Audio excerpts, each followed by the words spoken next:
ఎనుకట ఇంటింటికి ఎడ్లు 2, 3 జతలు, 10 జతలు కూడా ఉండేది. పెద్ద పెద్ద ఆసాములకు 10 జతలు ఉండేది. ఆవులు 10 ఉండేది, ఎడ్లు 10 ఉండేది, కోడెదూడలు ఉండేది, కోడెలు ఉండేది.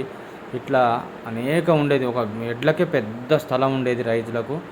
కొట్టాలు ఉండేది, సపరేట్ కొట్టాలు, బాయికాడ కొట్టాలు, ఇట్లా అనేకం ఉండేది. పొద్దున్న లేస్తే పచ్చిగడ్డి కోసుకొచ్చేది, మోపులు.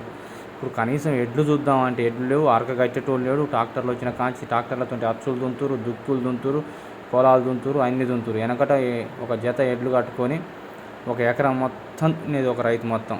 అట్లా ఉండేది. కనీసం ఇప్పుడు ఊర్లల్లో ఒక్క ఎద్దు కూడా లేదు, ఆవులు కూడా లేవు. కానీ మా ఊర్లో ఎన్నడూ లేనిది అలా అట్లా మామూలుగా కూర్చుంటే ఈ ఎడ్లన్నీ పోతున్నాయి ఎక్కడియా అని చూసినాం. మా ఊర్లో ఇన్ని ఎడ్లు ఉన్నాయని నేనే పరేషాన్ అయినా. సరే, ఇంటికి ఒకటో రెండో ఉన్నాయి ఆవులు, ఎడ్లు తల ఒక జత, అంటే ఎవరికో ఒక్కరికి జత ఉన్నాయి. ఎందుకంటే అట్లా ఉంచుకున్నారు. సరే, మొత్తానికైతే రైతులకు ఇప్పుడు ట్రాక్టర్లు వచ్చి కొద్దిగా ఎడ్లను తక్కువగా ఉన్నాయి, కానీ ఎడ్లతో చాలా పని అవుతుండే.